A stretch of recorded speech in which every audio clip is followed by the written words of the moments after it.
Assalamualaikum warahmatullahi wabarakatuh. Selamat datang di Jalur Sunyi Channel.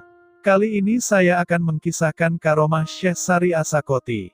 Syekh As-Sari As-Sakoti R.A. bercerita, "Sekali peristiwa aku berada di Baitul Maqdis, ketika itu aku duduk di sakrah berdekatan dengan Masjid Al-Aqsa.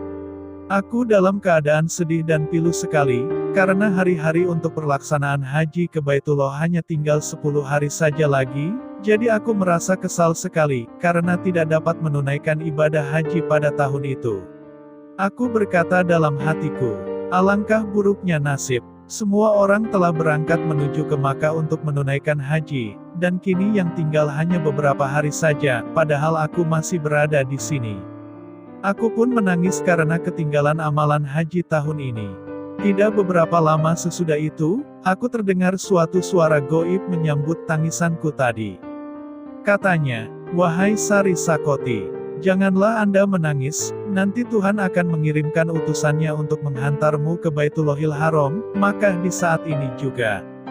Aku bertanya dalam hatiku, bagaimana ini bisa terjadi, sedang saat ini aku masih di sini, padahal pelaksanaan haji tinggal beberapa hari lagi. Apakah aku akan diterbangkan? Atau bagaimana?" Suara itu kedengaran lagi. "Engkau, jangan ragu. Allah Maha Kuasa mampu mempermudah segala yang sukar bagaimanapun caranya." Mendengar jawaban itu, aku langsung bersujud kepada Allah untuk bersyukur dengan air mata kegembiraan. Kemudian aku duduk dengan hati yang berdebar-debar dan hatiku terus bertanya, benarkah apa yang dikatakan oleh suara itu? Tiba-tiba dari jauh tampak dengan jelas 4 orang pemuda berjalan cepat-cepat menuju ke masjid, dan kelihatan wajah keempat-empat pemuda itu sangat bersinar. Seorang di antaranya lebih tampan dan berwibawa, mungkin dia itulah pemimpin rombongan ini. Mereka sholat masing-masing 2 rakaat. Saya turun dari sakrah, lalu mendekati mereka, dalam hatiku berkata, moga-moga mereka inilah orang-orang yang dijanjikan oleh Tuhan dalam suara goib tadi. Aku mendekati pula pemuda yang aku menganggapnya sebagai pemimpin rombongan ini agar aku dapat mendengar doa dan munajatnya. Aku dapatinya sedang menangis, kemudian dia berdiri, menyentuh hati sanubariku. Selesai sholat dia lalu duduk dan datang pula ketiga-tiga pemuda yang lain pula yang duduk di sisinya. Berkata Sari Sakoti, aku pun mendekati mereka serta memberi salam kepada mereka. "Waalaikumsalam," jawab pemuda pemimpin itu. "Wahai Sari Sakoti, wahai orang yang mendengar suara goib pada hari ini. Bergembiralah, bahwa engkau tidak akan ketinggalan haji pada tahun ini."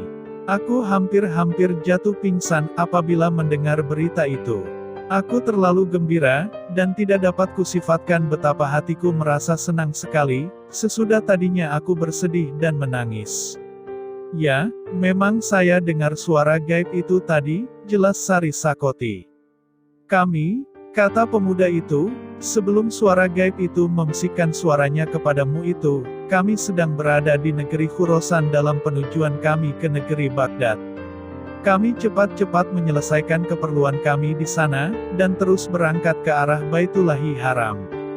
Tiba-tiba terfikir oleh kami ingin menziarahi makam-makam para nabi di Syam, kemudian barulah kami akan pergi ke Makkah yang dimuliakan oleh Allah tanahnya.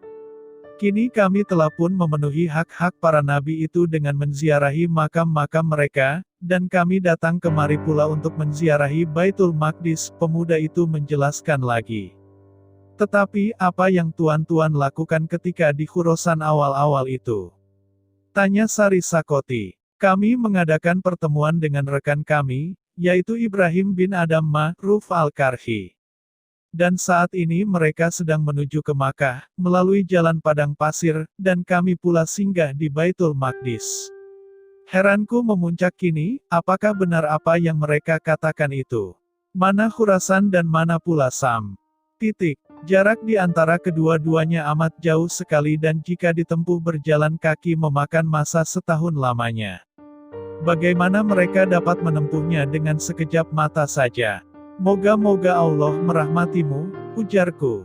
Perjalanan dari Khurasan dan Baitul Maqdis kerap kali ditempuh selama setahun. Bagaimana kamu dapat menempuhnya dalam masa yang singkat sekali? Tambahku lagi, wahai Sari, jangan kau heran. Kata pemuda pemimpin itu, kalau perjalanannya itu sampai 1000 tahun sekalipun, bukankah kita ini semua hamba-hamba Allah, dan bumi pun bumi Allah. Kita pun pergi untuk menziarahi rumahnya, jadi dialah yang menyampaikan kita ke sana dan kuasa dan kehendak ialah kuasa dan kehendaknya. Tidakkah engkau lihat betapa matahari beredar dari timur dan barat pada suatu hari saja, yakni siangnya? Coba engkau pikirkan bagaimana matahari itu beredar. Apakah ia beredar dengan kuasanya sendiri, ataukah dengan kuasa Tuhan?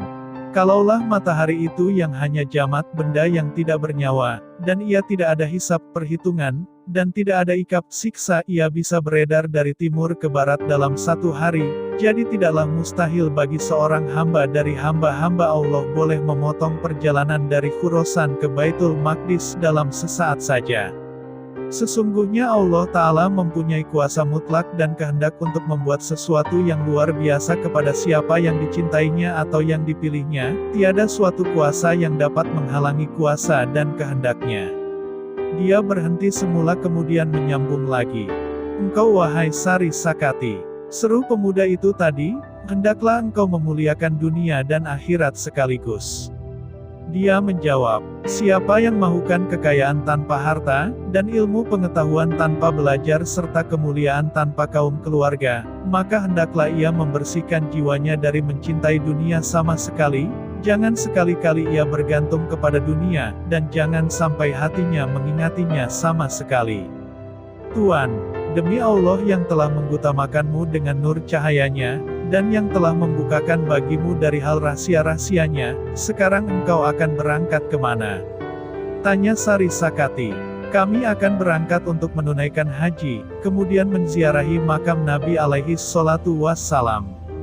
Demi Allah, aku tidak akan berpisah denganmu lagi, karena berpisah denganmu berarti berpisahnya roh dengan jasad, aku merayu kepadanya. Kalau begitu, marilah kita berangkat bersama dengan menyebut bismillah. Dia bersiap-siap dan berangkat jalan. Aku pun menurut di belakangnya. Sebentar saja kami berjalan, tiba-tiba sudah masuk waktu sholat zuhur.